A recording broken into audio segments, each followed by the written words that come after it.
Many years ago, this world was beautiful and peaceful until one day, secret kingdoms and death arose in abundance. Along with monsters, the world teetered on the brink of destruction.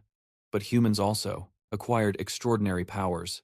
They gained the strength needed to face the monsters with ease. The emergence of the Metamorphs allowed some human cities to survive. In the Central Park, in front of the forest sanctuary, a professor was guiding the students about the monster threat. He explained that not all Metamorphs had the ability to confront them. Behind him, someone approached to listen to the professor's explanation. It was a white-haired boy named Hiro. Looking seriously ahead, he squinted with determination. He remained silent, clenching his fists as he recalled a memory from his childhood. Back then, they told him his resilience was a waste compared to his sister's talent. Those men took his sister away, claiming they were the ones protecting the world, not him. Suddenly, everyone turned to look at him when someone recognized him as the genius Hiro. He smiled politely and greeted everyone, saying he didn't seem very late. Behind the crowd, someone suddenly apologized and asked to pass. It was a red-haired fire mage named Eula, irritatedly asking why Hiro had arrived so late. She even teased him, saying he might have chosen a terrible profession, and was afraid to show up. Hiro simply replied that there is no terrible profession, there are only terrible people. Hearing this, she couldn't resist teasing him again, saying he had no friends to form a team with. But, indifferent, Hiro didn't care, since he didn't plan to form a team with anyone anyway. For him, it wasn't a big problem, because having a team meant sharing the experience gained. Eula looked at him, thinking he was truly stubborn, and decided she wouldn't save him if anything went wrong. But if he was willing to humble himself, she said she would accept him on her team. Meanwhile, the other students whispered that he might not be as strong as they were. The professor then checked if everyone was ready, because the secret kingdom had been activated. Their deadline was 3 days, during which they needed to reach at least level 3, to qualify as monster hunters. Furthermore, the evaluation area was limited to the 3 outer layers, and crossing the border was very dangerous. As soon as the evaluation began, Hiro wasted no time and ran straight to the test area, which irritated her, wondering why that man was so competitive. They started running up the stairs, and in no time, he reached the stage.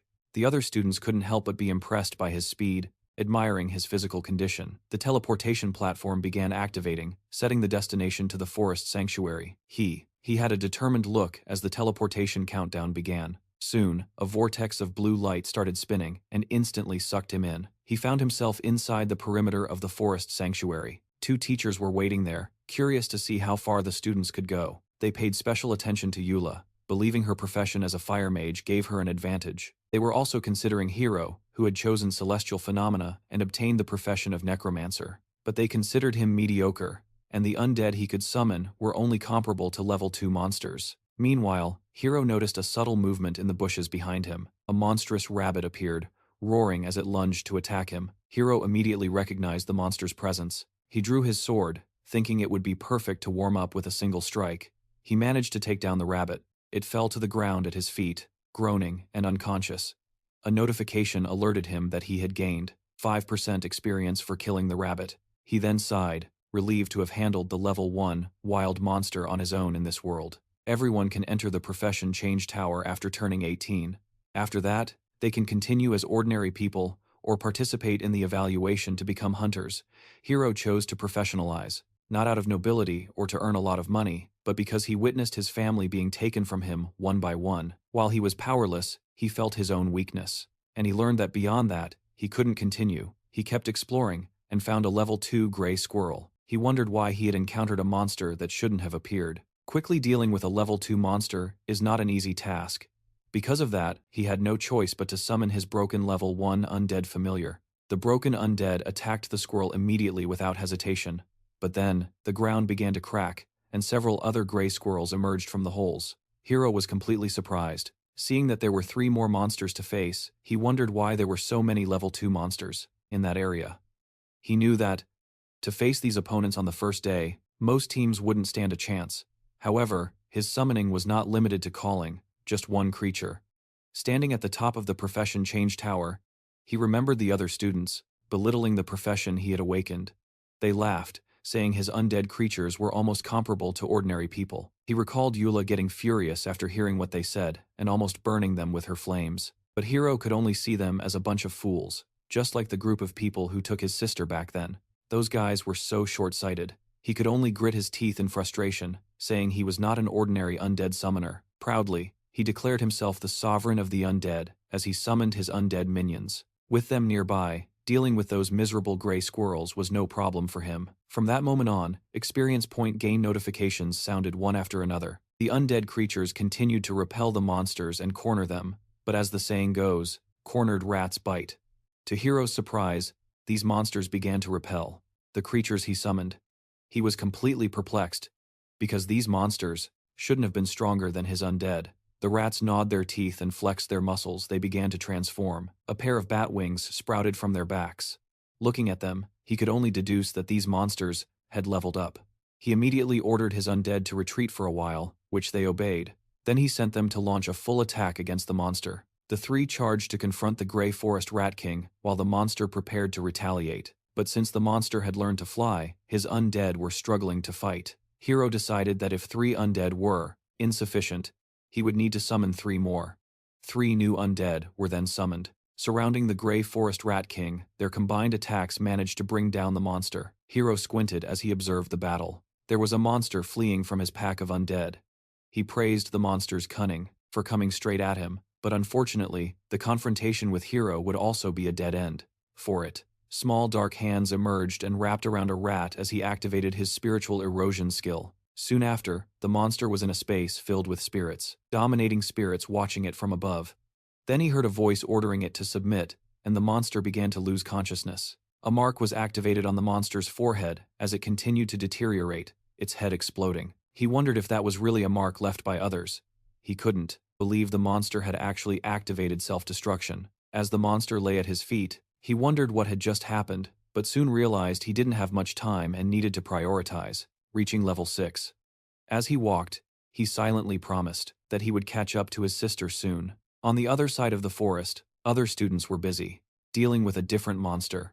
The wild boar charged at them, and they struggled to contain it for the rescue. Eula activated her flaming fists against the monster. In an instant, all they heard was a loud, agonizing roar, as the monster was consumed by flames. Thus, her team defeated a level 3 armored boar. It was tough work, but they managed to handle it in the end. Eula even proudly declared that she intended Manhwa to hunt a level 5 monster before the evaluation ended. But today, and Anna expressed concern that they might not be able to keep up with her plan all of a sudden. The ground began to shake, and the 3 were alarmed. They deduced it wasn't an earthquake but something approaching. Through the trees, an imposing monster made of stone appeared as it fully revealed itself. It was discovered to be a level 6 stone monkey. Today quickly suggested they scatter. It would be bad if the monster chased them, but overwhelmed by fear, Iana's knees gave out and she fell to the ground. She couldn't stand. Her legs trembled with fear as she screamed.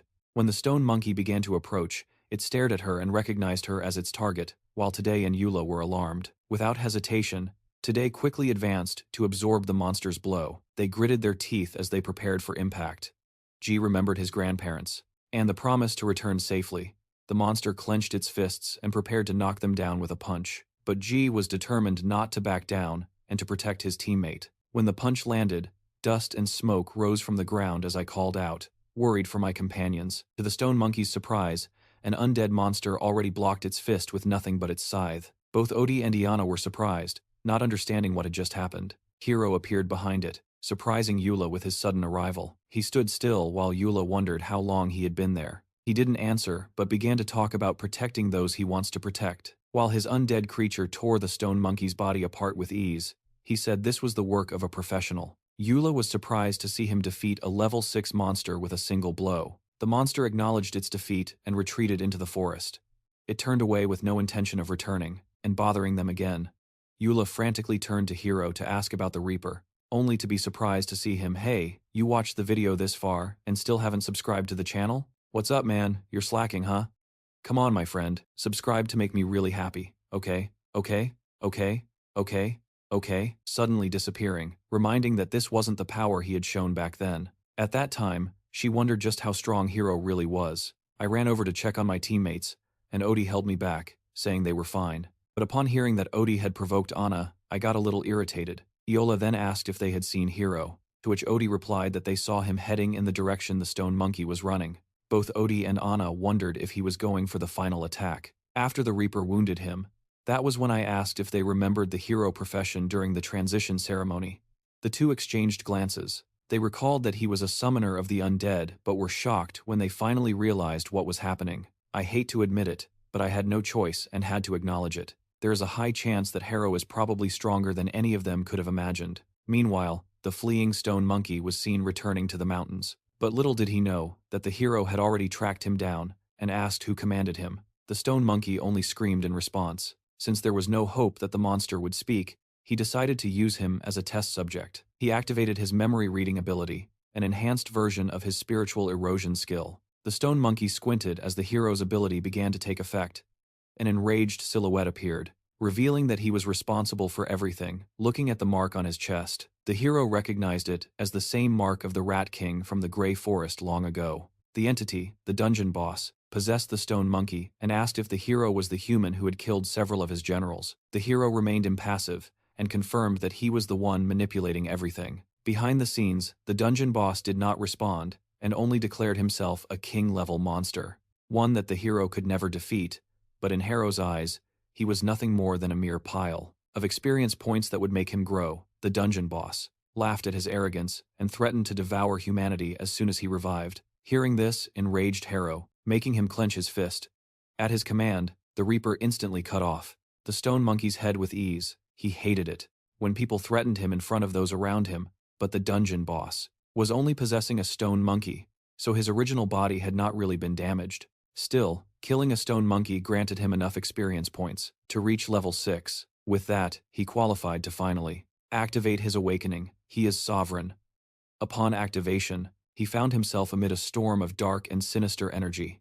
Then he had visions of Eula and Anna, and today, suddenly, the three were surprised to see something before them. Before them was a huge creature, resembling a serpent and the silhouette of a mysterious man looking at it. Hiro was surprised to realize it was the true emperor. Purple sparks and a dragon-like creature emerged from within the clouds among the curious crowd watching the sighting from below. They emerged from within the clouds among the curious crowd watching the sighting from below. There was a mysterious woman who simply smiled and adjusted her cap upon recognizing that it was a second awakening. Then she turned to leave, saying it was a shame they had to abandon the city. Back at the sanctuary in the forest, the teachers were both excited and anxious about the second awakening. They found it strange that something seemed to be blocking the activation of the spatial stone. They had tried everything, but the passage remained unresponsive. The teachers feared this was not temporary and that the secret realm had closed permanently. Meanwhile, the grand sacrifice ceremony had finally ended, and humans could no longer escape. The dungeon master ordered his servants to unleash chaos, knowing no one would disturb them anymore.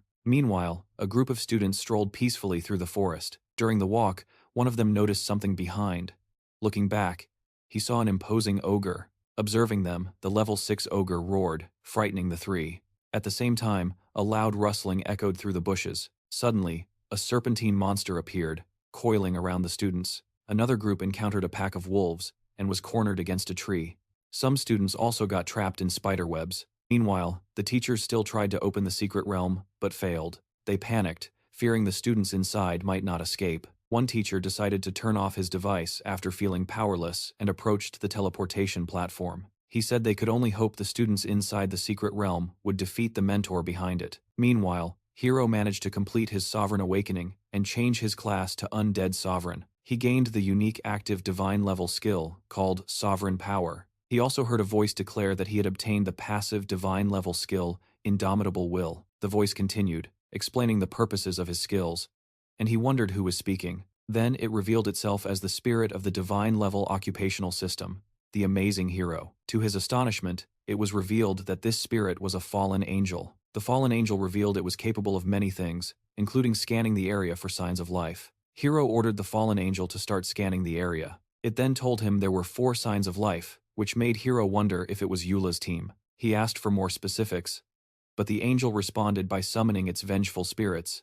Its hand glowed with dark energy. It summoned 3 vengeful spirits before him and ordered them to search the area, and they followed him instantly. As they walked toward the forest, Hiro sat down and decided to test his new ability. He closed his eyes. He shared a vision with one of his spirits. His eyes glowed.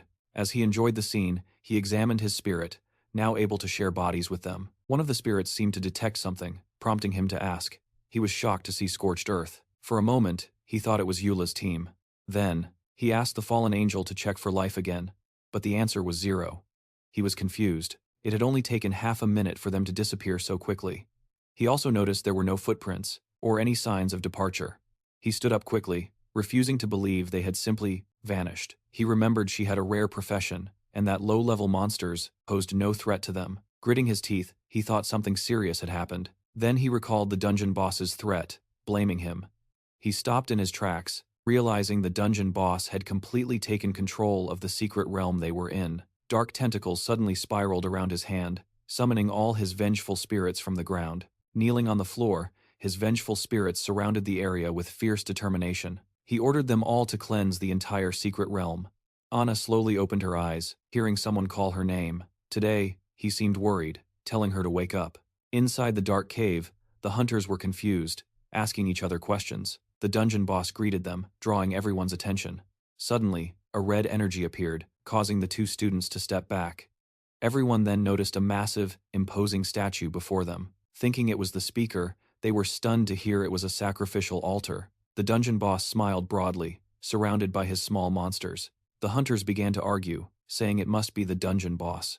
The dungeon boss started speaking about his hatred, saying humans had subjugated them, their faces filled with fear upon hearing this, pointing at the altar. He instructed them to swear loyalty to him. The hunters recognized him as the monster from the history book. The dungeon boss proudly told them he had recreated the altar, adding that they would gain power. As soon as they entered, the others looked at Eula, urging her to go, but she ignored them. The dungeon boss revealed that all the monsters there were the result of his magic.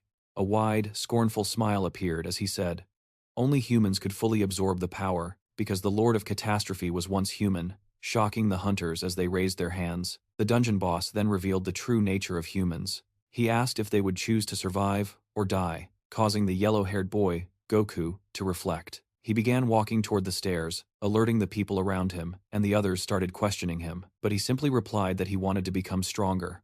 Suddenly, an explosion occurred on the upper floor, causing everyone to prepare for danger. Goku turned his head sharply, and Eula called him an idiot. While raising her flaming hand, as it seemed like a trap, Goku mocked her, saying that those with rare professions like Eula could become stronger, more quickly, and turning his back, he decided to go. Even if it was a plan, it was a chance for him today. He told Eula to ignore it, because he wouldn't listen to her. Goku jumped up, landing in front of the statue. He spread his arms, asking to become the protagonist. The dungeon boss laughed amusedly, while waiting for this to happen. Suddenly, the statue released crimson smoke from its mouth. It enveloped the boy, who was very excited to become stronger, and his eyes widened as he felt the energy flowing through his body. He then laughed as his figure changed amid the smoke. Goku's body became bulky and red, and he turned into a level 7 fallen demon. The hunters realized that he had truly become stronger, but his appearance had changed.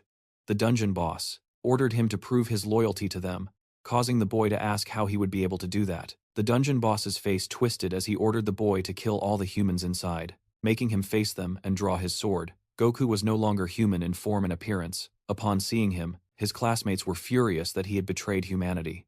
Meanwhile, the dungeon boss and the monsters seemed to enjoy the spectacle of fear. Among the humans, one of the most popular classmates, Xena, threatened to tell her father if he helped the monsters, to which Goku just stared at her coldly without saying a word.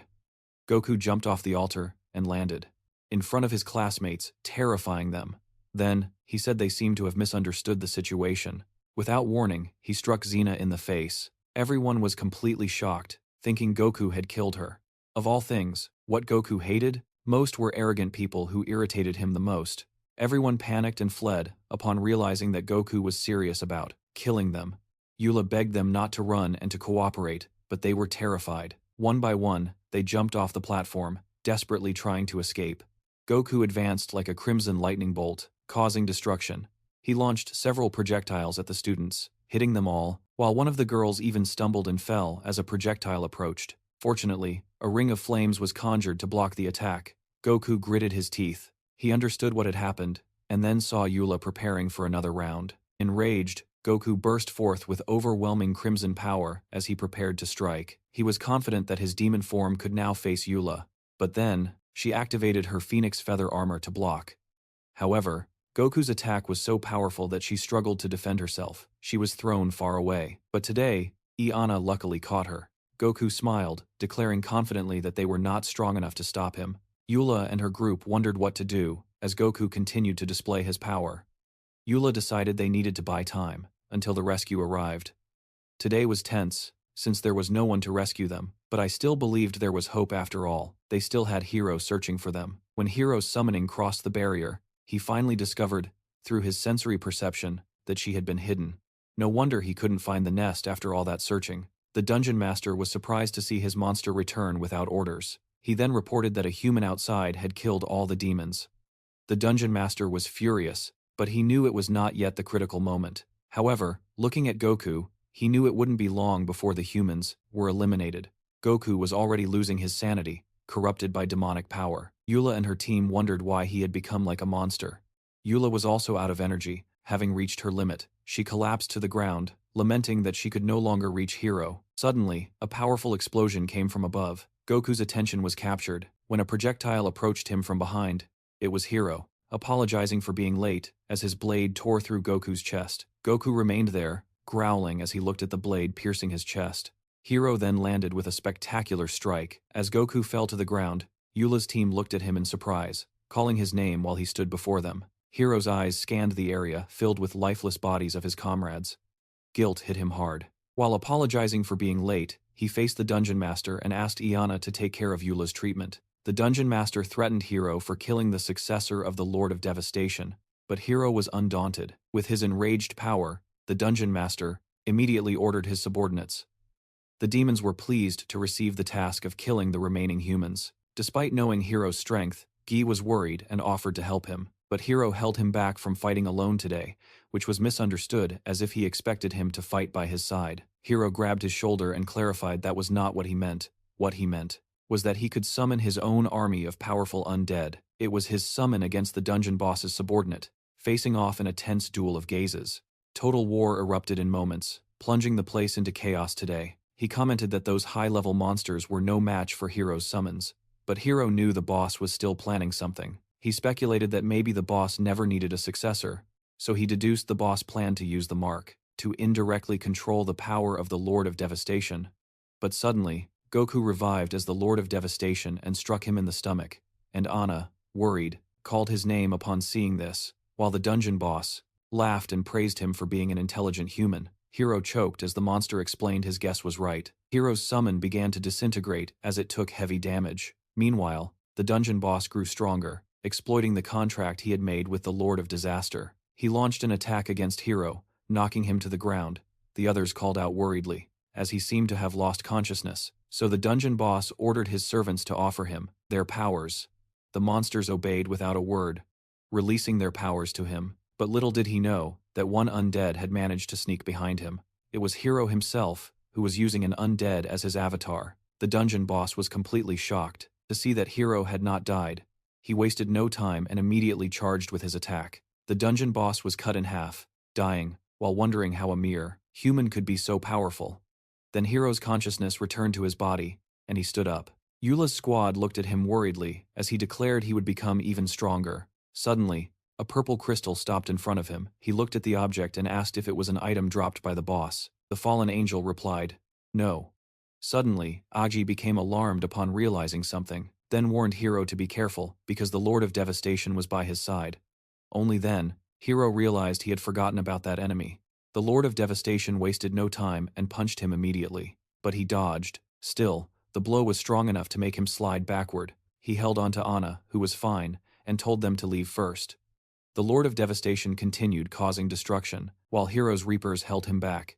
He added that he wouldn't last long, so they needed to get out of there quickly. The others were worried, but he said they would only be a burden if they stayed there. Now that the situation had reached this point, they had no choice but to believe him outside the forest sanctuary. The students' parents wondered why the trial was taking so long. They were gathering the examiners, so they could tell what was really happening. Suddenly, the teleportation platform emitted a bright blue light. Everyone was surprised to see that someone had used that teleportation. When they looked, they saw it was Ogi, Anna, and Eula. They immediately called the paramedics because Eula was injured. Her worried father called her. Seeing her in that state, the other teachers asked when medical assistance would arrive. They turned to Ogi, asking what had happened inside. With teary eyes, he sorrowfully reported that everyone had died, shocking everyone. Then, they looked at the parents, whose anxiety grew. The atmosphere became immediately tense. They had no choice but to explain to the parents what had happened. Meanwhile, other hunters waited outside for those who had exited the test. They seemed to be hoping that Hiro had died in that dungeon. Suddenly, everyone was surprised to hear the announcement that someone was coming out. It was none other than Hiro, who collapsed to the ground. Everyone panicked, thinking he had died. Today called out worriedly, begging him not to die. Then he opened his eyes and said he was still alive. Today was surprised, asking if he had really defeated that monster, but he said no, that it was very powerful, and he could only bury it in the cave. The professor recognized him as the one who had a momentary awakening in the dungeon. While they talked, a purple energy suddenly coursed through Hiro's chest. Hiro noticed and opened his eyes. He knew someone had attacked him stealthily. He also felt he couldn't summon the undead, and asked the fallen angel what was happening. The fallen angel revealed that he was under the effect of forbidden magic. He was surprised by the existence of such an ability, and wondered who had done that to him. The professor then asked what it was, to which he replied, it was nothing. He found it strange that the sensation had disappeared at that moment. The professor apologized for not taking him immediately for medical treatment. However, they needed to interrogate him to explain the situation to the students' families. Night came quickly. Hiro walked home, thinking everything had finally ended. He remembered the professor's surprised look when he revealed the monsters he had faced inside. They speculated that some external force might have been used in that dungeon. Hiro asked if they doubted his story, but the professors were telepathy specialists. He smiled, remembering that most of what they said was true, but his intuition told him that the crystal exuded an indescribable necromantic aura. Suddenly he turned around upon hearing a voice calling from behind without wasting time. He immediately summoned his army of reapers, who praised him for being able to summon high-level familiars, but the man was a level 13 professional assassin and trusted his speed. He claims that Hiro is completely vulnerable and attacks. The reapers stab the assassin's clones, but the original assassin manages to sneak behind him, tired of being disturbed. Hiro finally decides to take things seriously. His dominating and sinister aura envelops the assassin in terror. Suddenly someone intervenes and calls the assassin trash. Hiro is surprised and alarmed to hear this. He then prepares for an attack upon realizing it was the man who had sneaked up on him earlier. Hiro braces for the fight, grinding his teeth as he looks ahead. The man then throws the assassin away, angry at not being able to defeat a mere boy. The assassin reports that Hiro is strange after experiencing his skill earlier. Hiro asks who those guys are, to which Chan replies that the assassin has only 1 minute to defeat him, but the assassin suspiciously says that he needs only 30 seconds. With Chan's help, he then attacks Hiro from all sides. While Hiro can only block, he feels his body stiffen, not expecting the enemy to suppress magic. With no choice, he activates his spiritual descent skill. Then he sees things from the active perspective of his summon. Seeing the blue layer covering his body, he asks the fallen angel what that was. Upon learning it was a skill that prevented him from using magic, he realizes it was thanks to Chan's eyes that he could activate it. Suddenly, the Reaper appears out of nowhere. Chan and his minions are surprised to see this. Now Hiro realizes he doesn't need to be in Chan's line of sight. The assassin panics upon seeing he is unharmed. Hiro then controls the Reaper to attack. Saying it's his turn, he throws the spear directly at Chan's head. But Chan just smiles as he blocks the blow with a barrier. Hiro is surprised to see this. It is then revealed that Chan's armor was made by a level 30 craftsman. Chan initially didn't plan to attack, but now has changed his mind. Hiro prepares, carefully assessing the situation, but suddenly his phone vibrates. Looking at it, he sees a message from his brother, saying he wants to see him in 1 hour. With that, they have no choice but to leave immediately. Hiro is perplexed by the sudden turn of events. They say their goodbyes but continue to threaten him, saying this is not the end. At the administration branch in the city, the teachers discuss the recent dungeon incident, worried that there might still be something dangerous inside. But then the man on the other end of the line reprimanded him for meddling too much in the dungeon's affairs. The man then asked how only 5 people had survived. The professor then reported that someone managed to raise his level up to level 10 in a beginner's exam. After returning to Hiro's home, he tried to examine the necromancy gem he had acquired. He then speculated that it was the crystal behind the dungeon's internal ceiling. The aura it emitted was very similar to that of the dead. To test this, he used his sword and struck the gem.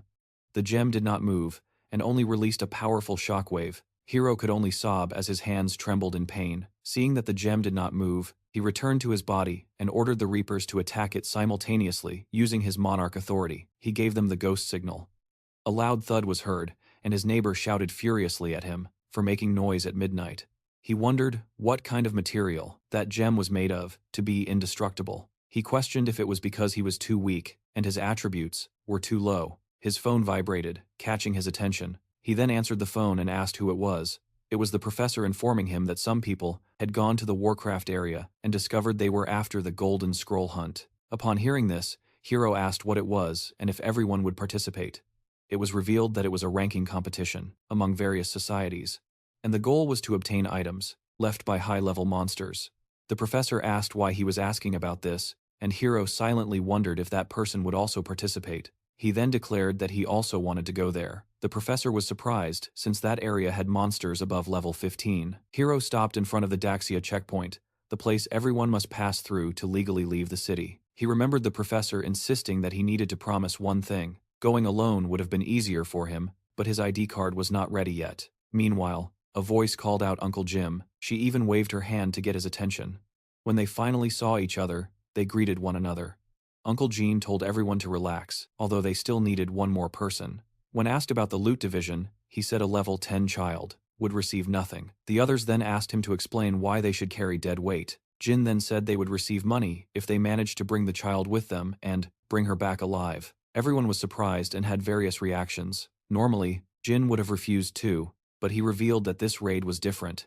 While they talked, Hiro was already standing in front of them, so he asked him to introduce himself, which he did. Fred introduced himself but activated a skill against him. Hiro was briefly hit by an illusion, but quickly dispelled it while politely telling him that he was just there to learn from his superiors. Fred felt a sharp pain when his skill failed. Jane then asked for his pass. While Fred found it strange, Hiro realized that Fred didn't want him to join the raid pass. Everything was set, and they were about to leave while Hiro thought of an excuse to sneak in there. The goal was to mine magical crystals essential for forging weapons and preparing potions. Like these crystals are only found in level 15 beasts. Artisans usually hire others to obtain them, and crystal hunters, like Jim and his group, are independent looters who hunt beast cores. Hiro asked what the first step would be. Al-Qadim replied that they would deviate from the usual. He revealed that there was reliable information about a severely wounded golden beast on the West Mountain, and everyone was surprised to hear that, except Hiro, who asked what it was.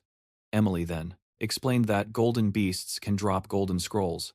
Upon hearing this, Hiro thought it best to accompany them. Everyone got excited at the idea of finding a pot of gold on this raid. Cautious as always, Jack asked where he got the information. Jean revealed that it was Hiro's financier who provided the information. Jack seemed indifferent but didn't say a word. To him, it still seemed too good to be true. Now that they were ready, Jin summoned his huge bird familiar. Hiro looked at him, surprised to see that he was also a summoner. Upon learning they were after a level 20 blue fang viper, everyone got excited. Jin had already explored the area and prepared countermeasures against the beast, thinking about the money. They began discussing what they wanted to buy with it. Emily added that she wanted to help her parents open a business, so they wouldn't have to work so hard. Hiro was about to speak when Fred suddenly interrupted him. He immediately changed his mind, thinking about how annoying he was. James warned that attacking a beast was no joke, and that he should follow orders. Then he told everyone to mount their beasts to save time and energy. Now that they were aboard, they were finally ready to depart. Meanwhile, a robotic lizard crawled out from among the leaves. The monster looked at Jin's team and recognized the levels of the group members, but then it wondered why there were members with such low levels. Finally, Jim and his group arrived at the Blue Fang Viper's nest. The bird landed on a cliff. While the group landed, Jim turned to Fred and asked if he had brought a rope. While descending, Jin told Hiro to wait there since they couldn't protect him. Suddenly, Hiro felt something vibrating inside him. He sensed that the gem seemed to be reacting with a certain energy from the depths of the cave. A breeze blew upward. Lurking was the monster they intended to hunt, the blue-fanged viper. It looked ahead, detecting the presence of intruders in its nest. Meanwhile, Fred and the others continued descending the nest. They struggled to descend because there was no space to step. Suddenly, he felt something rush past behind him and asked who was there. Seeing no one, he dismissed the idea, attributing it to his imagination. Little did he know that Hiro had already managed to infiltrate in his Reaper form. He knew the rocks don't react on their own, and that something was definitely wrong in that place. Jin's group finally reached the bottom of the cave. They then continued to traverse the narrow inner paths. After a long time walking, Jack ordered them to stop. Before them, countless blue snakes slithered across their path. They speculated that these snakes must be the guardian snakes. Jack turned to Jin and cheerfully praised his information. Everyone prepared themselves as the blue snakes began crawling toward them. With a single command from Jin, his summoned bird immediately dove into battle and shredded the snakes. The other members were also unwilling to stand still as they continued fighting the snakes. Hiro was there watching. He found it strange that these snakes had more than just their own aura. He felt as if there was another type of energy mixed with them. He was surprised, because normal monsters disappeared quickly after death, but their bodies were still there. Suddenly, the body of a dead snake began to swell with a green light, then exploded, releasing a dense cloud of toxic gas toward them. Yes, he was surprised. He didn't expect that to happen. They turned to Emily and asked her to use Vine Whip, but to their horror, Emily found herself unable to use any ability. Jack wondered what was happening and if the azure snakes could really do that. Meanwhile, another snake slithered among them, giggling, then approached Din, sarcastically asking about the information he had sold. Din was surprised, wondering why they did that after he had paid dearly for the information, but the snake just laughed at Din for being blinded by a mere golden scroll. The snake's theme revealed that he was of the hunter class. Hiro was surprised to hear that. It was the type that ambushes and hunts people in the wild. Jin ordered his men to retreat and forget the scroll. Suddenly, the room filled with another kind of smoke, and the snake slithered back into the tunnel, saying that the king of snakes had finally awakened and would come after him happily. Then he turned to Emily, proposing to save her if she was willing to become his healer. Enraged, Fred suddenly cut off the head of the robot. The true mastermind behind this was outside, sarcastically hoping they were still alive. For another hour, he sat on the cliff, thinking he would be the one to reap everything. He wondered where that missing guy had gone, but thought a level 10 weakling wouldn't cause trouble. Little did he know that the same level 10 weakling was already watching him from behind. The mentor rested calmly near the cliff, thinking how convenient the situation was for him, when suddenly, his phone vibrated with a message from an acquaintance. He answered, curious to know who was calling at this hour. The man called him Lizard and asked where he was, to which he replied that he was working. Hiro continued to listen to the conversation, while the man, unaware of anything, continued the call. Upon hearing, he discovered that the target was the Wakim Academy. Lizard kept talking, on the phone, about a strong girl from Wakim. Hearing this, Hiro thought she was the person he was looking for. He leaned closer to listen better, but Lizard's sharp senses didn't let his presence slip away. This time, Hiro's eyes widened when he was spotted, and a powerful explosion occurred after Lizard's attack. Lizard said the reason someone was missing was because Hiro was hiding. Meanwhile, most of Hiro's Reapers had died in the real attack. Looking at him, Hiro thought Lizard was the most terrifying opponent he had ever faced. Lizard then told him to relax, stating he wasn't interested in a level 10 rookie. Hiro turned confused as the enemy was letting him go, but Lizard's plans were very different, as a malicious smile spread across his lips. Suddenly, his robotic lizard emerged from the ground and attacked Hiro. The robot swallowed the confused Hiro whole, while Lizard himself burst into laughter, mocking Hiro's naivety. The robot's mouth snapped shut, trapping Hiro inside. Lizard couldn't help but savor the feeling of crushing a prey's hope with his own hands. He then admitted he was scared for a moment, after surviving the attack unharmed, but now that he was defeated, Lizard let his guard down and turned away. Meanwhile, Hiro survived by transferring his consciousness to his avatar. He knew the enemy already considered him dead. Meanwhile, his real body inside the robot scanned the entire area. The fallen angel finished scanning the mechanical lizard, meeting all conditions to take control. The fallen angel asked if he wanted to take control of the mechanical lizard. Hiro didn't waste time and immediately ordered to take control instantly. The robot's eyes glowed differently in response to his takeover now. The situation reversed, and the prey became the hunter back in the cave.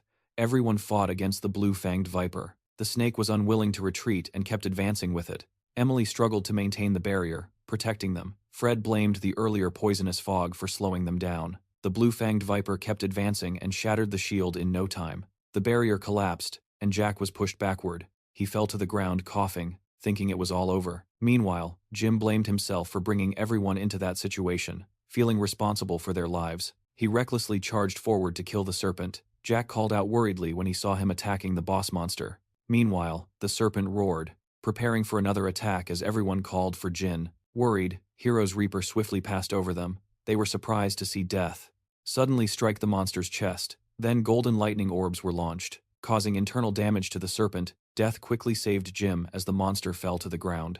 Meanwhile, everyone wondered what had suddenly killed the monster. Jim spoke and asked Death why he had saved him, to which Death only looked at him with cold eyes, then laid Jim on the ground, saying he must be dizzy for talking to a summoned creature. But then, Jim was surprised when Death asked if he still had any of the orbs. Hearing this, he wondered if Death was really a summoned creature. When the smoke cleared, they saw Jim talking to Death. Jack looked at Death. Wondering exactly who that person was, Jane said she still had one thunder orb left, to which Death replied there was one more enemy. Up above, the image told Hiro that these orbs were useless against such a hard external shell. Suddenly Death realized the enemy was finally arriving. The whole place trembled as a rock. Sinister crimson energy emanated from the cave entrance. Everyone was alarmed. The hunter was coming to take them down. Lizard entered, surprised to see they were still alive.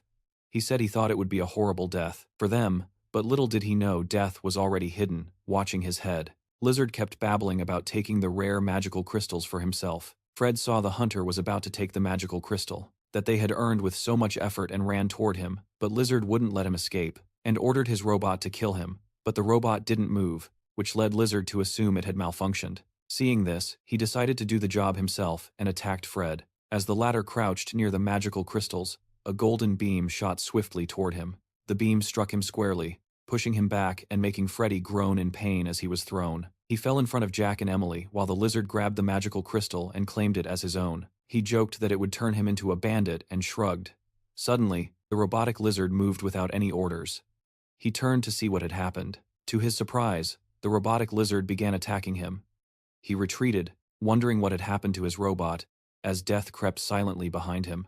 Death managed to strike him in the back. The blow didn't seem strong enough to cause damage, and the lizard demanded to know Death's identity. Death coldly replied that he was there only to take his life, while the first gasped for breath. The roles reversed. He was now the prey he was supposed to hunt or be hunted. He gritted his teeth, thinking he had no other choice now that he was cornered. He planned to swallow the magical crystal to increase his power. Jack and Jin were alarmed. Seeing him try to swallow the crystal, Lisa didn't hesitate and pushed the crystal down his throat. However, the Reaper revealed that what he had swallowed was not a magical crystal. Suddenly, Lisa felt a sharp pain that left him pale. He collapsed to the ground, trembling as he clutched his stomach.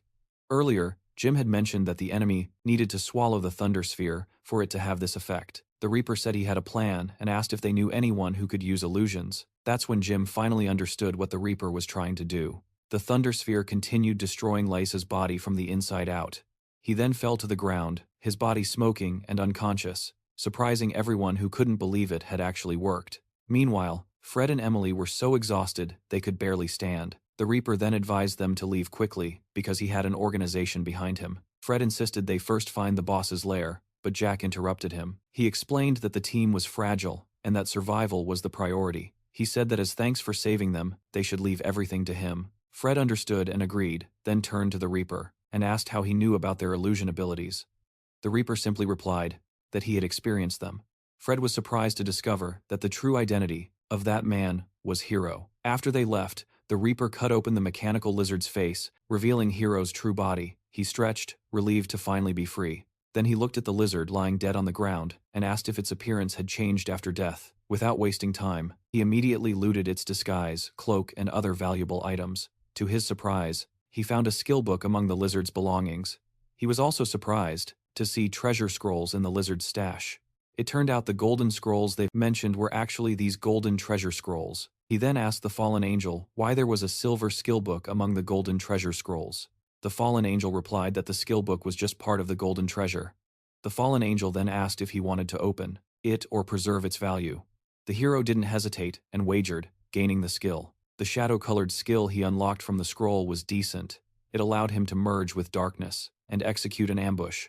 The fallen angel then asked if he wanted to enhance the skill's effect. The hero was about to refuse, saying skill books were far beyond his reach. But suddenly the gem began reacting again. It pointed to a deeper part of the serpent's cave, suggesting treasures hidden inside. Upon checking, he found a huge snake egg hatching. Suddenly, the gem from before hovered in the air, astonishing him. It began absorbing the egg's energy, surprising the hero even more. Because he could convert energy into experience, he managed to reach level 12 experience and unlock the skill Shadow Slash. But then, the snake egg kept emitting a powerful energy that destabilized him. The hero barely managed to stand as he watched the egg. Alarmed, he saw the egg was fighting against the gem, putting the cave at risk of collapse. He grabbed the gem and planned to leave, thinking it would be a waste to let it go. But to his surprise, the gem wouldn't move even as he kept holding it. No matter how hard he pulled, irritated, he attacked the gem for defying his will. The energy mission continued, and the cave began to collapse, including the outer part of the mountain. Meanwhile, a woman named Freya heard the noise and said someone was coming. She turned around happily and declared someone would save her. Her kidnappers were confused by her nonsensical words and told her there wasn't a single soul in those mountains.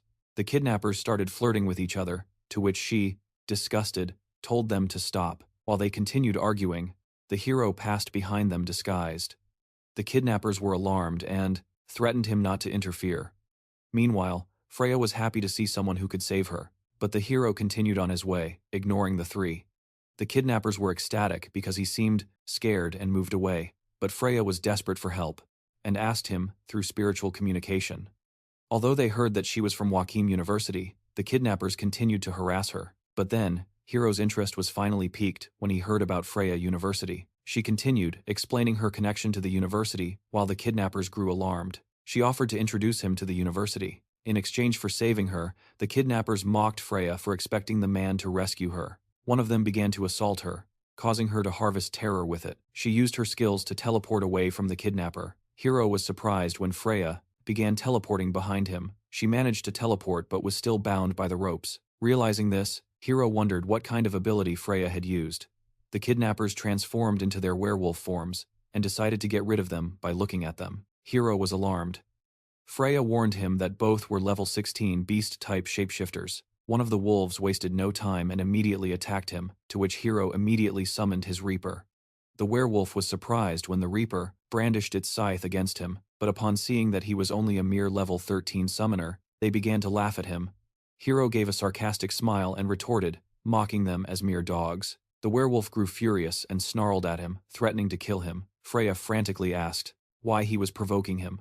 Because of this, the werewolf entered his secondary enhancement state. Freya explained that his energy fluctuations had now reached level 18, but contrary to her advice, Hiro immediately ordered the Reaper to attack. He declared confidently that he had not yet used his full strength. The Reaper raised its axe and delivered a heavy blow against the werewolf. The werewolf was surprised that the summoned creature was too strong for a mere level 13.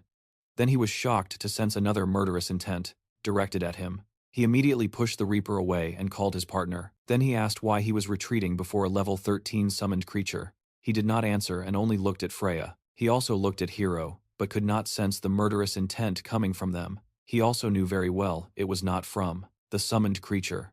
He was in a dilemma, facing a single Reaper, but there were two murderous intents. He wondered if there was another summoned creature, looking around for it. Seeing that he did not move, Hiro grew impatient and said he would attack now. The werewolf was terrified, grinding his teeth as death approached. He worried about the possibility of his partner being left alone. If he died, he knew he needed to do something, and that involved using his final move. No one expected the man to suddenly collapse to the ground and surrender. Everyone was surprised, including his partner. The man began to explain that they were not really villains and were just pretending. Even his partner began to explain that they weren't really villains and were only pretending. But Hiro didn't believe them. Only that he explained that Freya was the one who had stolen from them first. Freya seemed guilty but said that finishing them off was an act of justice given their reputation. Her partner started attacking him for revealing the disguise, to which he replied that it was the right thing to do. Irritated, she decided to deal with Hiro alone, to which he advised her not to do anything rash. Suddenly, he felt the murderous intent from before again, trembling. He realized it was because of the opponent's shadow. Terrified, he immediately grabbed his partner and fled. Freya said they should chase the two, but Hiro disagreed, saying that cornered rats shouldn't be pursued. They might still have a card up their sleeve, so he returned to his original appearance. He asked about Wakim University. Freya was surprised to see his face had changed. Hiro explained that the cloak he wore allowed him to pass as someone else, and that he was also a student. She didn't believe him since no summoner had awakened recently and called him a liar, saying no ordinary summoner could reach multiple levels right after awakening. But then she finally realized something she remembered, witnessing a second awakening before. Hiro wondered how Freya knew. She just laughed, saying if he found out she was the reason Chan was after him, she'd be in trouble. He asked her to take him to the people of Wakim, but she told him not to rush, to check the treasure first. Hearing he wasn't interested, Freya wondered if he was made of wood or something. Despite his disinterest, Freya continued to show the legendary map of the Secret Kingdom. She explained it was a map leading to a dungeon, full of treasures. She said it was only a quarter of the map, and that the dungeon was extremely dangerous. That's why she needed a partner and asked if he wanted to join her. But to Hiro's surprise, he had already walked away after hearing her nonsense. Night came quickly, and the two were now gathered around a campfire. Upon hearing him introduce himself, she returned the gesture and introduced herself as Freya. Freya offered to help him find the person Hiro was looking for, to which he asked if she knew Tori. Freya was surprised to learn that Hiro had an older sister. He clarified that Tori was his younger sister, and Freya deduced that she must have been admitted by a special exception. She remembered that only one person had been admitted by special exception, but with a different name. That made her even more intrigued, since someone as talented as her should be famous. Hearing that, Hiro was speechless, recalling a memory from that time. His packages were always returned because no one received them at Joaquin. The delivery man told him there was no one named Tori in Joaquin. He tried every way to kill her, but always in vain. He swore to make them pay if they dared to harm his only family. Freya told him to relax, saying Joaquin wasn't a dangerous place for his sister. Then she asked if he knew the rules to be admitted to the university, to which he recited them all. However, she revealed there was actually an unwritten rule in the class, and resources become more abundant as the classes rise. This made Hiro ask if that meant people cheated on the entrance exams, but more than that, it meant they actually made a competitor disappear, especially a second awakener like him, so it would be better if he didn't aim for a higher position in the school. She then stood up yawning, saying she was sleepy, but deep down, she hoped he would beg her to be his teammate. Seeing him still uninterested, she asked if he wouldn't like to join Class A and team up with her. She was surprised when he began explaining the situation with deep insight. He knew most ended up in Classes D or B, and no one ever reached Class A. The reason was that the strong aren't made in greenhouses. Depending on a team to climb the ranks makes a person complacent, and that destroys them in a world where strength is everything. That's why Hiro was curious why she was so dedicated to recruiting him. Her words were sharp, and Freya felt guilty as he spoke. She hadn't imagined he was so perceptive, and admitted she was indeed trying to recruit him, but it was more like an investment because she only saw his future potential. She also revealed that all this was due to her confidence in his sixth sense, which was stronger than most. That's why she couldn't help but hope he would grow strong enough to change the world. She knew when that happened, many would be left behind. In the city, the streets were busy and filled with the echoes of commercial transactions. Hiro found himself wandering through the bustling streets. Freya then said, "This is the city of Everest, known as the only human commercial zone, on the Western Mountain. They say the high-level Matrix Masters and several elite builders created it to keep the beasts away." But Hiro wasn't interested, and asked why she had changed clothes, to which she replied she didn't need a reason for that. He then asked where that guy was, and she answered that he wasn't someone easy to find. She also said he had an annoying little brother. While they were talking, Chan interrupted and greeted Freya. He reported that preparations for the third attack were complete and asked where she had gone. Suddenly, he grabbed her hands and ordered her to follow him, then quickly left. He put on his disguise and stopped Chan. Freya was surprised by how quickly he managed to transform into his new appearance, while Chan seemed irritated that he was interfering in his business. Hiro used enough force and managed to push Chan back. He realized that Hiro was some kind of bodily enhancement, and since he was acting that way, Chan was unwilling to back down. Seeing that a fight might start, Freya stopped Chan and changed the subject. She then told him to hurry and go immediately to the third attack. She also clarified that Hiro was not affiliated with them. Hiro was speechless as he watched them leave, and Freya then turned and used her spiritual communication to apologize to Hiro. He thought his dark cut was really useful, allowing his Reaper to merge with the darkness. But then, the members of the group of the man he was impersonating suddenly appeared behind him. They asked Hiro, who was disguised as a member of the Poison Lizard's group. Only then did Hiro realize that the man was the same one Lizard had been talking to. On the phone, when the man named Pyro greeted him, he realized those people were Lizard's accomplices. He continued acting friendly while making jokes, but which ones? Hiro responded with a chuckle, but Pyro felt something was wrong. When Lisa reacted to his jokes, something she normally didn't do, he asked what his identity was, and unleashed his powers to fry him. The attack was so powerful that 2 of his Reapers died resisting it. Hiro gritted his teeth as he tried to withstand the powerful attack from the level 18 enemy. But then he was stunned to realize something. The gem from before began absorbing the enemy's attack energy. Not even Hiro could believe what was happening right before his eyes. Just like with the snake egg, the enemy's flame was also swallowed. Pyro cried as his beloved flames were devoured by Hiro. It wasn't many experience points for him, but Hiro was thrilled with the possibility of leveling up quickly. Pyro called Lily, begging and saying he had lost this time. Lily then appeared from behind, surprising Hiro. She asked him to return Pyro's flames, saying she only punished him for disobeying orders. Pyro teased, asking if they now believed he was the real poison lizard. Lily explained that only his mechanical lizard could resist Pyro's flames head-on. Or else. He realized he had been lucky to defeat Alizarin earlier. Pyro added that he never doubted his identity, and only wanted to give him a fiery salute. Jiro retorted that he wouldn't return the salute. Lily asked Pyro if losing his flames would interfere with the plan, to which he replied almost not at all. Hearing this, she told him to consider it a lesson and asked everyone to move quickly. Pyro was completely disheartened, as his beloved flames were swallowed up. Behind them stood Hiro, watching them with extreme caution, especially Lily. Hiro then told him to hurry and help them with the mission. The three continued walking down the street. Meanwhile, in the arena, Freya seemed irritated as she walked with Chan, glancing around, trying to find Hiro. The two entered a building, and Chan pressed the elevator button for the desired floor. He then said that the level limit there was only 25, and that his brother wanted to reach it. When they arrived at the 17th floor, someone entered the elevator. It was Andy and Lester, talking about not going to the 18th floor because of a certain person. Wendy asked if he was afraid of that person, to which Lester replied that he just wanted to test the best in the group 2, veterans against a rookie. But Wendy knew that matching that person would be a miracle. Lester then mentioned that the Golden Scroll hunting competition had already been ruined. They looked out at the platform, observing the rare beast below them. In the arena, a man faced a gigantic beast. He panted, gripping his sword, but refused to give up. It was none other than Jin, swearing to save his team. Seeing him, Hiro wondered why he was there. Pyro then asked if he knew the man fighting down there.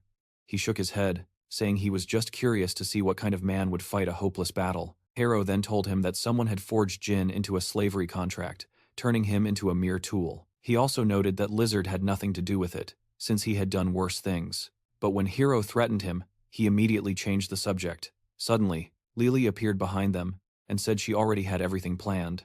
Many people from Joachim had arrived, and they needed to be careful. Lily then turned to Pyro, reminding him to take things seriously. Hiro was alarmed to discover they were about to be robbed soon. The program began, and the host formally opened the grand finale of the auction. He introduced everyone to the last item, a rare and exceptional guild item. Upon hearing the presentation, the crowd became extremely curious to know what treasure it could be. The host said that although they had seen many common treasures, this one was different. Then he asked everyone if they had ever seen a humanoid treasure. A VIP seat was taken by Freya and Chan, representatives of the Hunters Society. The host wasted no time, and immediately showed everyone the treasure he was talking about next. They brought out a cage, revealing the silhouette of a monster inside it. Hiro was surprised to see it here. They then revealed that it was the Spider Woman with a human face, something he had never seen before. The crowd was completely stunned. The Spider Woman looked disturbed as everyone watched her through the screens. Chan revealed that there would be no record of that monster, since it was a rare specimen. He added that they would use this monster to achieve their goals. But Freya was surprised. Upon hearing that they would treat the poor monster like a tool, Chan excitedly revealed that she was no ordinary monster but had something special inside her. But before he could finish speaking, one of his men was suddenly thrown far away. Sean looked at Yuki with fear in his eyes. He closed his eyes, telling Freya not to worry because she would find out soon. She just stared at him. Without saying a word, the host proceeded with the auction of the Spider Woman with a human face. The poor monster seemed sad to be treated like an object of entertainment. One bidder offered 3 million to kill the monster. Another businessman offered 4 million to torture her. Meanwhile, another bidder wore a filthy expression on his face, thinking of disgusting ideas.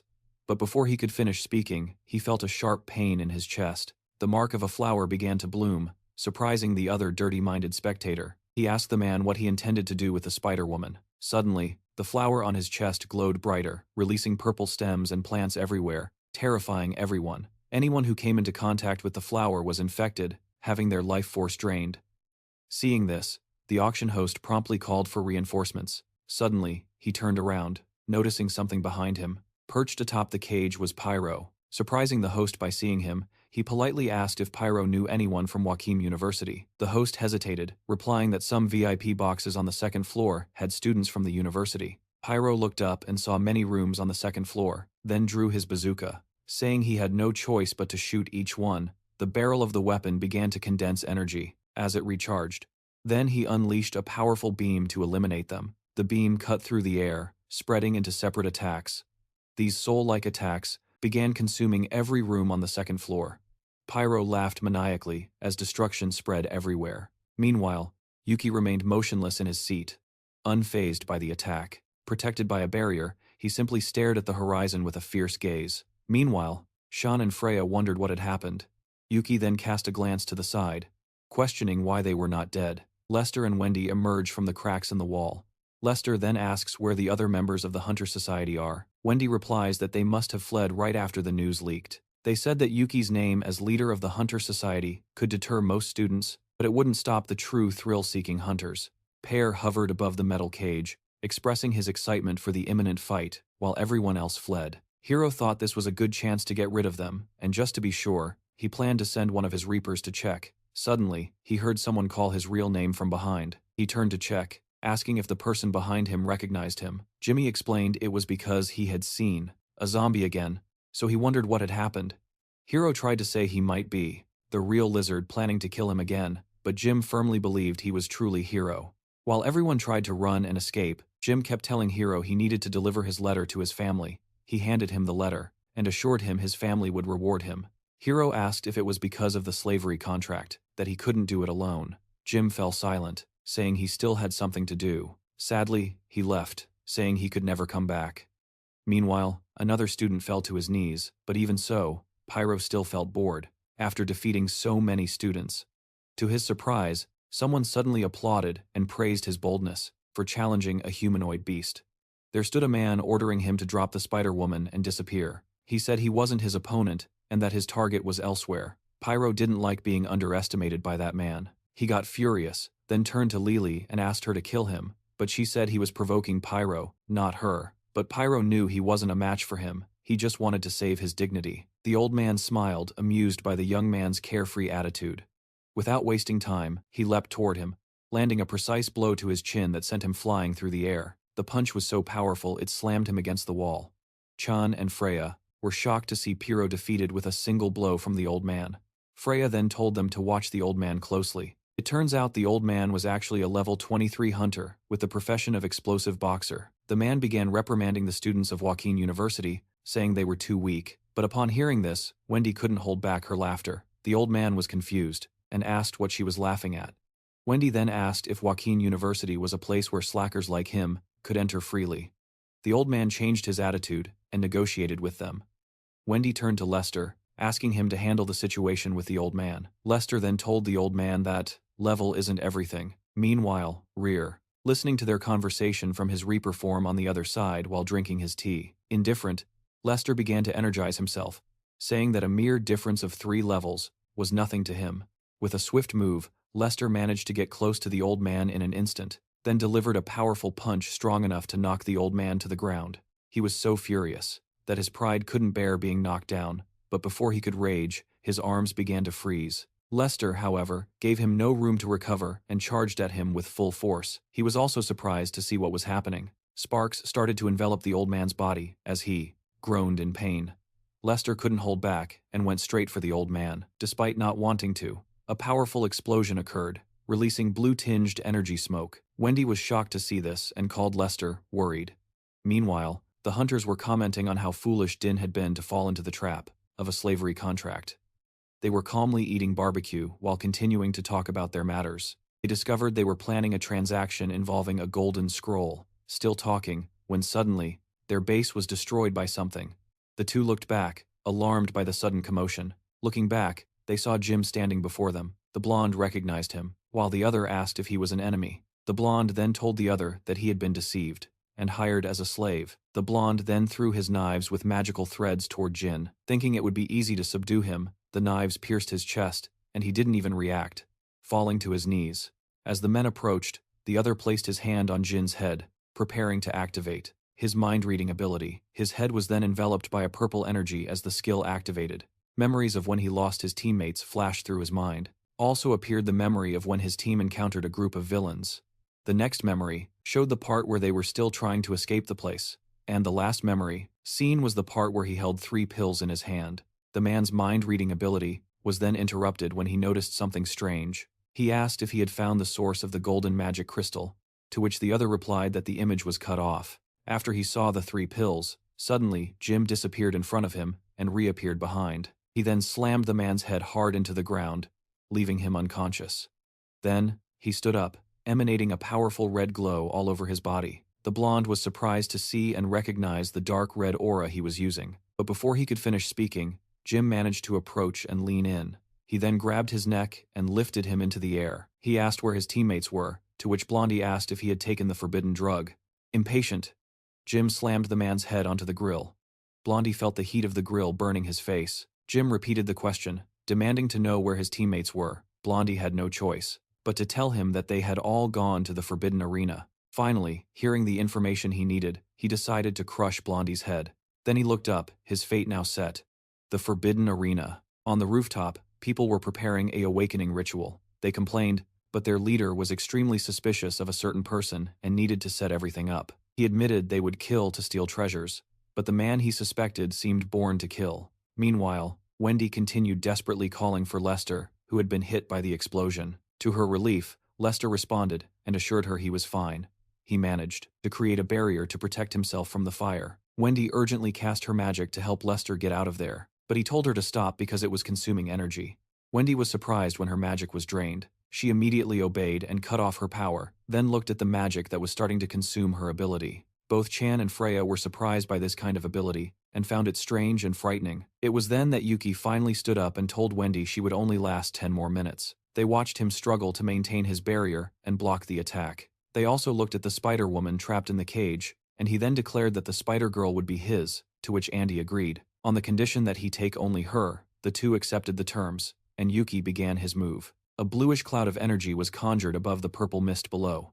Para was surprised to see this. The bluish cloud shone intensely over Hiro, who was hiding down below, as well as over Lily, who seemed unconcerned as she continued sitting calmly. He then spoke and requested that someone leave since he was there, and I.T.A.E. was an owl. Hidden in the previous corpse, speaking while finding the situation interesting, even Lily was surprised. She asked when Owl had arrived there. Hiro was also surprised and asked what kind of ability that was. Feeling that she had also been seen, Wendy began releasing yellow sparks upon noticing the 4. She then gritted her teeth as she charged her ability all at once. He fired several lightning arrows at the enemies. The corpse where the owl was hiding was hit.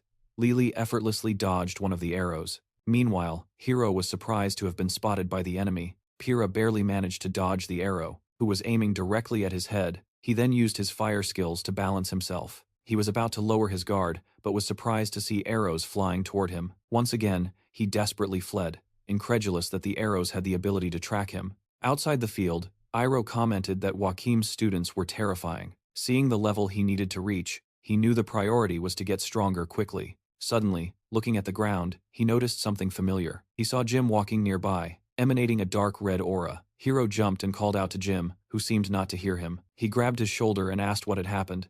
But suddenly, Jim released a powerful crimson aura that pushed him back. Hiro was completely shocked, gritting his teeth as he saw Jim's strange state. Jim stared at him with red eyes and a furious expression. Hiro recognized his strange power. He asked what had happened in such a short time. Suddenly, the gem began to react to the power Jin was exuding. Hiro wondered if it was the leaked power, but concluded it was not. He recognized that this power was similar to Pyro's flames, but the gem's reaction was visibly calmer.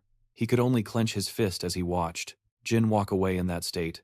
Meanwhile, Pyro desperately begged Lily to save him. She watched him as he pathetically screamed, chased by the lightning arrow. Suddenly, she recognized an aura and realized the formation had been activated.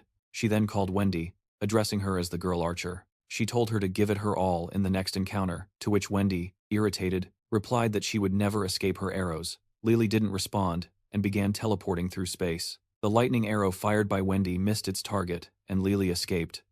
Wendy was surprised to see her arrows had failed. Suddenly, Lily appeared in front of Pyro, who was still being chased by the lightning arrow. She encouraged him to reach out, which pleased Pyro. As soon as she grabbed his hand, she pulled him out of the arrow's path, and they escaped. Seeing this, Sean and Freya wondered if Lily was an extremely rare spatial professional. Suddenly, Lily's portal appeared, and the two exited.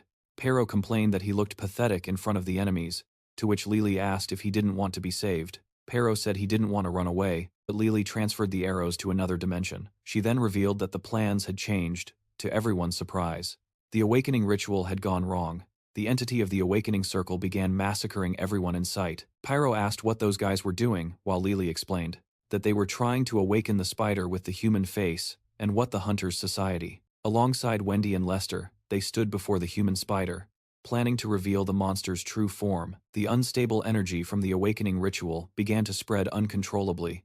Then, a powerful red lightning bolt shot into the sky. Papyro looked at it with admiration, while Lily scolded him, telling him to stop since they had reached the limit. The lightning then fell from the sky, surprising Yuki. The bolt struck the Spider-Woman directly, who was inside the cage. Outside, everyone saw the powerful awakening circle activate above them. Meanwhile, Owl possessed another corpse and spoke to Yuki. He then smiled widely, initiating the massacre of the entire city. The awakening circle intensified and emitted an immense amount of energy. Everyone who saw it recognized it came from the 18 forbidden territories. From the awakening circle in the sky, spiderwebs emerged. The Spider-Woman then leapt onto them, weaving more webs to wrap herself in a cocoon. Upon landing, Pyro looked up, curious about what it was. It was then revealed that all prey within a 1-kilometer radius of this domain would have their levels suppressed. Watching the Spider-Woman wrap herself in a cocoon, Pyro wondered how she would hunt. But suddenly, countless spiders were summoned from her web and attacked the city's residents. Everyone ran desperately as the spiders killed them one by one. He praised the Spider-Woman's cunning for using summons to absorb experience points. However, these monsters alone wouldn't be enough to defeat him. Pyro jumped into the air, observing one of the spiders as he prepared to attack. From beneath the ground, the Reaper emerged wielding a spear.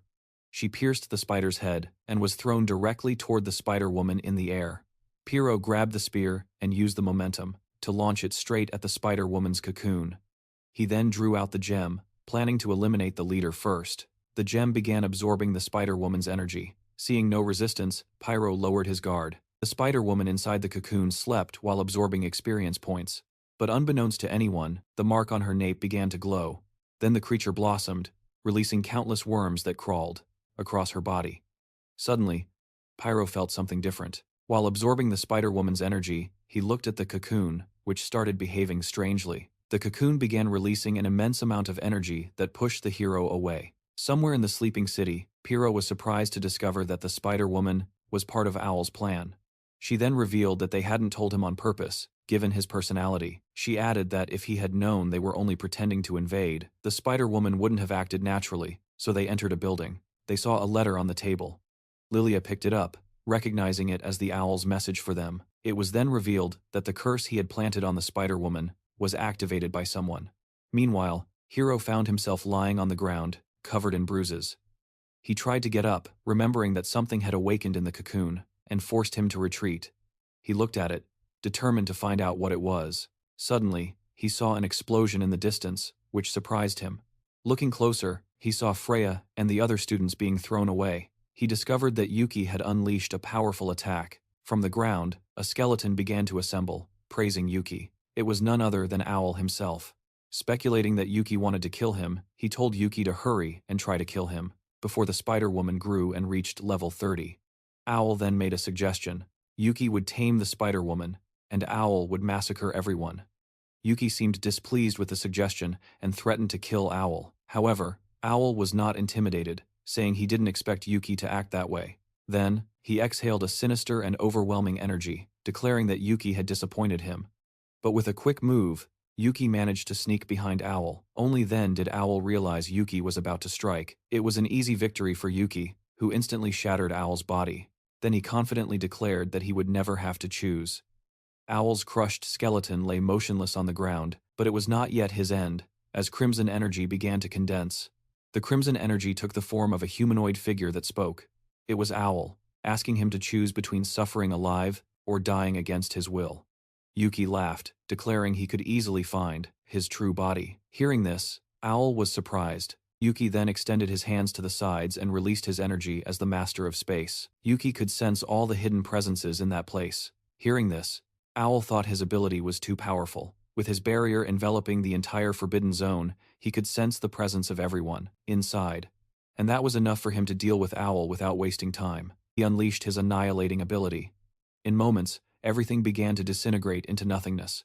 The powerful energy released was enough to repel everyone. Chan was thrown to the ground, grinding his teeth as he fell. Freya then asked if Chan was okay while Hiro watched. But upon seeing Hiro, Chan became extremely furious. He immediately attacked Hiro, carrying the old grudge. But his attack was effortlessly blocked by the Reaper, surprising Chan. The Reaper was powerful, but his attack was effortlessly blocked by the Reaper, surprising Chan. The Reaper was powerful, enough to push him away and throw him far off. Chen was extremely surprised as he looked at Hiro and his summon. He couldn't believe that Hiro was more talented than him, able to grow so quickly. Freya then told him to stop playing around. She said it was not the time for that, unaware that a spider was watching her. Fortunately, Hiro was quick enough to save her from danger. Noticing the spider's frantic state, they knew the mother spider would soon escape. But Freya simply couldn't leave and sacrifice the purple and golden beast. It was a bloodline that hadn't appeared in ages and represented less than 5% of the entire monster history.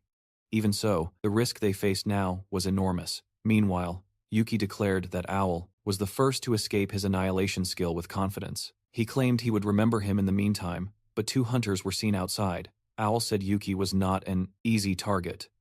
While Bach said things simply didn't go as he wanted. He added that Yuki would never fake his weakness given his personality. Knowing Yuki was the space type, Owl deduced that Yuki simply disconnected either from domain suppression. He then realized that Yuki couldn't isolate space, which was his weakness. Bach closed his eyes and asked why he was there, to which Yuki replied that they originally only came to check the cursed parasite implanted in the Spider-Woman. As Bach stood up, Owl reminded him not to ruin the plan. Hearing his defiant attitude, Owl couldn't help but sigh and say he had no discipline at all. But still, this wasn't a wasted trip for him.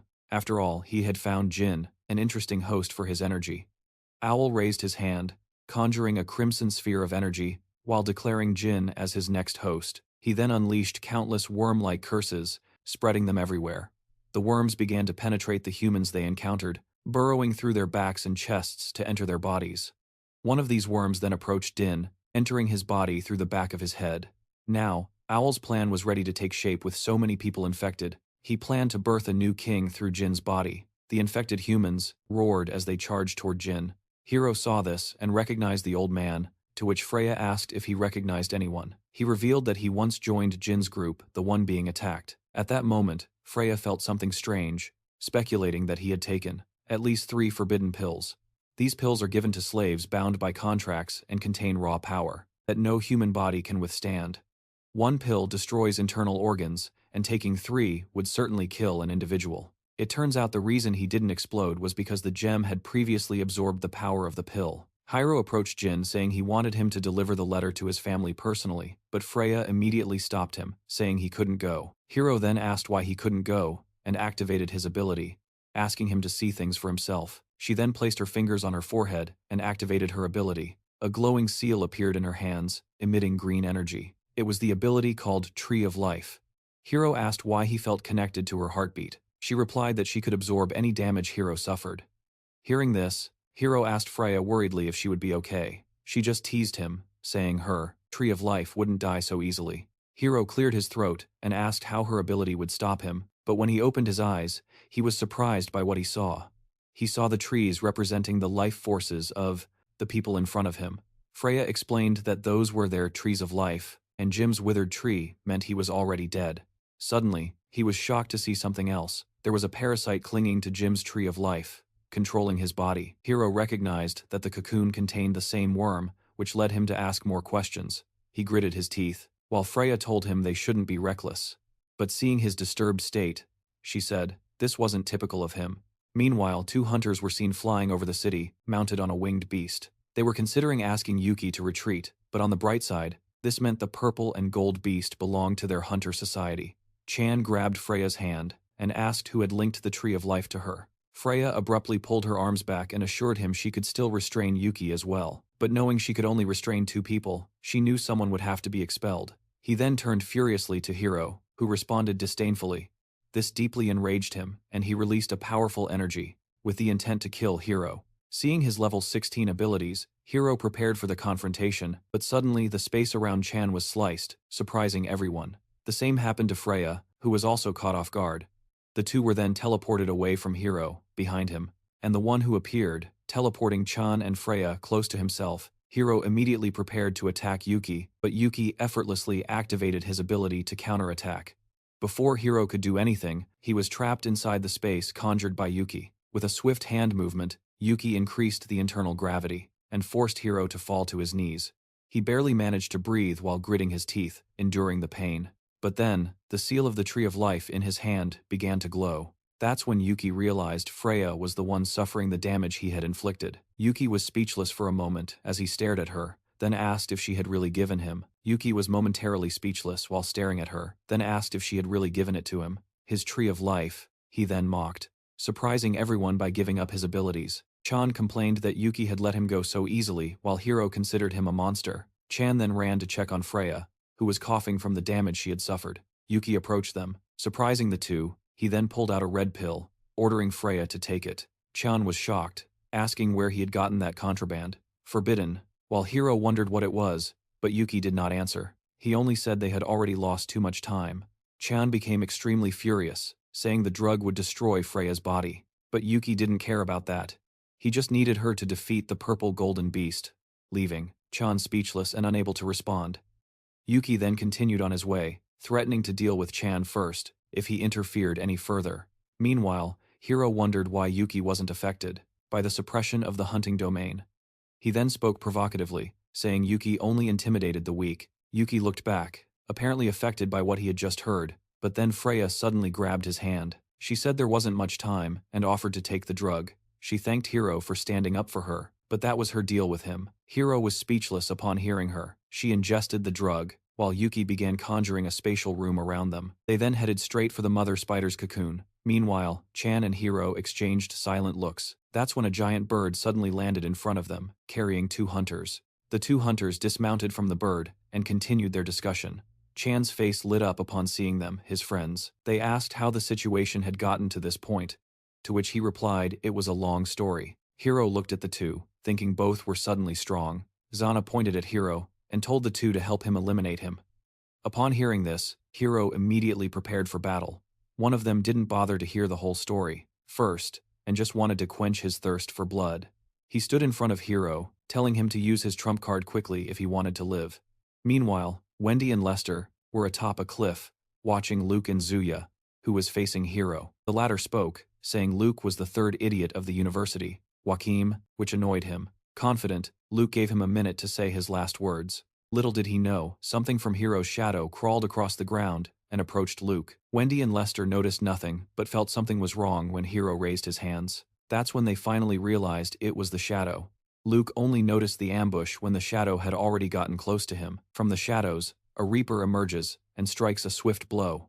Luke manages to dodge. Although startled by the sudden attack, Hiro is not finished yet and sends two more reapers to follow up with an assault. Meanwhile, Hiro continues commanding the reapers with his power. Luke begins activating his own abilities in response, starting to transform into flames. As the reaper swings his sword at him, the blade lunges toward Luke. He barely manages to dodge, even using his fire ability, realizing the sword grazed his face. Surprised by this, Hiro stares at him with a cold, calculating gaze, assessing the situation. Lester is shocked that Hiro could force Luke out of his flame form. Luke regains his fighting stance and looks ahead, acknowledging Hiro's skills, but he says they are insufficient. Hiro retorts that Luke would have died if he were on the same level as him. Meanwhile, Zuya knows this fight will end here. Luke's flame form doubles his power, making him capable of defeating anyone below level 15, with a single devastating blow. He unleashes a fierce strike of blazing fury against Hiro. Hiro grits his teeth, determined to crush the impending attack to pieces. Then, he summons all his Shadow Reapers beside him, activating an attack formation while amplifying his monarch's authority. With a powerful downward strike from his Shadow Reaper, the ground tears apart with purple energy. Wendy, Lester, and Shen are stunned by the overwhelming power. Even Luke is surprised and alarmed, witnessing the seemingly unstoppable attack. Then, Zuya's giant robot protects Luke from Hiro's assault. Hiro is left stunned, unable to understand what just happened. Zuya speaks from inside the robot, telling Hiro the battle is already over, but Hiro seems displeased by the interference in his fight. Zuya then admits to being the strongest level 13 he's ever seen. While they talk, Hiro suddenly senses something launched at him. He recognizes Chan's anti-magic ability. Looking at him, he sees Chan smiling after using his dirty tactic. But then Zuya scolds Chan, telling him to save the anti-magic for the boss fight. The pathetic Chan has no choice but to obey. Meanwhile, Hiro feels the anti-magic effect cast on him being lifted. He then looks at Zuya, asking what he wants. Zuya deactivates his robot and jumps in front of Hiro, telling him he wants to give him a role in the attack on the golden purple beast. Hearing this, Hiro doesn't believe it and asks what he means by that. He also asks a follow-up question, questioning if Zuya can make decisions on Yuki's behalf. Zuya replies that the attack on the golden purple beast requires a powerful summoner. Questioning whether he could make decisions on Yuki's behalf, Zuya responded that the attack on the golden purple beast required a powerful summoner, and upon seeing Hiro, they decided he was a good candidate for the role. Zuya added that bringing him into the group wouldn't be a problem for Yuki himself, given the situation. Hearing this plan, Chan vehemently expressed his disagreement. However, Zuya was cautious because the situation was not just about a simple beast skin. Lucky scolded him, telling him to stop being mysterious and explain the situation clearly. Hiro was surprised to hear that the beast skin attack was due to the awakening of high-level demon beasts. However, all of this was just Zuya's speculation. Chan then asked if the situation was serious enough to cause a major war, but the AI finally revealed the bombshell. How did they know that only one had awakened? Upon hearing this, Hiro was deeply disturbed. This matter reminded him of something that happened 10 years ago. During the last mandatory military enlistment, he was still a child then. His mother was there, asking him why he looked so sad. He said he was sad because his parents seemed to be going on a business trip. But Hiro knew it wasn't a business trip, it was somewhere dangerous. Then his father intervened, asking if he had never admired heroes, adding that this was their job as heroes, to defend their home and country.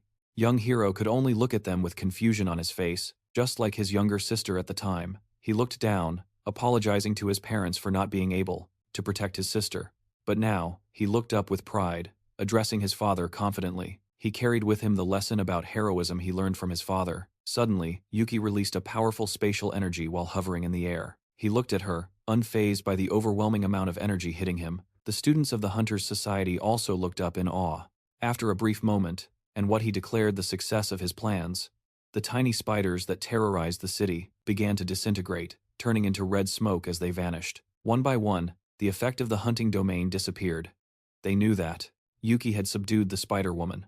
Lester deduced that they would probably attack the golden purple demon. Yuki had subdued the spider woman. Lester deduced that they would probably attack the purple gold demon. Then he asked if they were still going to compete, and upon hearing that, Wendy teased him for being so discouraged, but Lester had a valid reason. He never imagined the power gap between them would be so vast.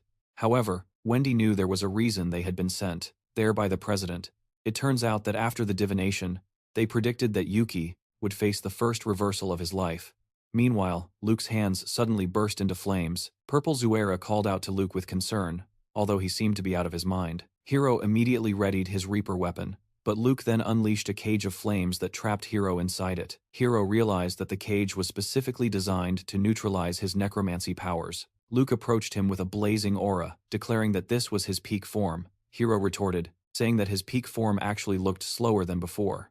Luke could not tolerate such disrespect. He immediately charged to attack, unfazed.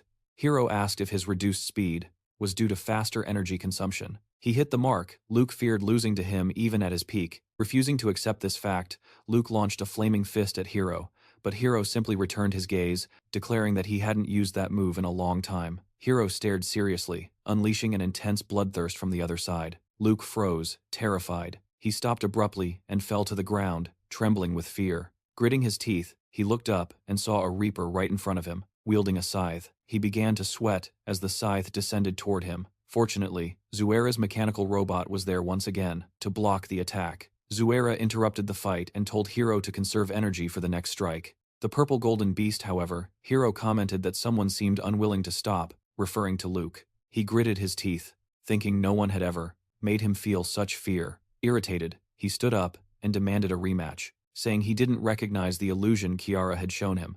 But Zuera ordered him to stop, reminding him of the gravity of the situation. Hearing this, he had no choice but to obey. He turned and declared he would take revenge, even if it wasn't now.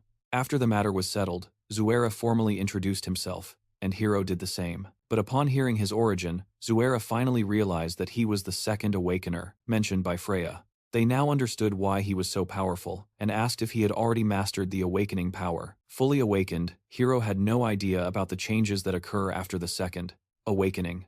Seeing this, Suya, concluded that he had not yet been disturbed by the factions. He knew that once in their hands, he would become nothing more than a war machine like Yuki usually was. Hiro deduced that the change mentioned was not a good one, and he simply told him that the strength of awakened individuals cannot be measured by simple levels. Looking at Hiro, he wondered how much more terrifying he would be after mastering his awakened abilities. After some time, Freya finally arrived. While Chan called her worriedly, he then threatened to kill him if anything happened to Freya, but she held him back, assuring him she was fine now. Zuera insisted that Hiro prepare himself, as they would face the purple golden beast. Meanwhile, Wendy and Lester, I wondered what to do in that situation. Below them, Yuki, Luke, and Zuya discussed their plan. Upon hearing the news about the beast tide, Yuki became intrigued. Zuya explained that the sudden beast tide was suspicious, and that they needed to leave the area within 3 days. He added that they were lucky to have Rindo there, and suggested they let him join them. But then Yuki said there was no need for so much trouble, and pulled out a golden scroll. Seeing this, Hiro was surprised. Freya told Hiro that it was the map of the secret kingdom she had mentioned before. She added that it was the complete map to the boss, the purple golden beast, the violet wing's nest. As she began to open the map gracefully, the process started tearing the ground in half. The rift widened, opening a path that led to the deepest well of the abyss. Hiro looked down, while Freya explained that the map needed to be opened at a specific coordinate. Then she looked at him, telling him to enter if he wasn't afraid of death. Without hesitation, he immediately jumped into the rift in the ground. However, everyone was worried this would reveal the true secret entrance to many. Zuya pondered, trying to understand what he was trying to do. Meanwhile, 2 students stood in front of the rift and felt the aura of a monster there. Zuya then suggested they not descend, wondering if he knew what was down there, but he had already said what needed to be said. Now his group simultaneously leapt to the bottom of the rift. Seeing this, the other students became convinced there was a treasure and wanted to compete.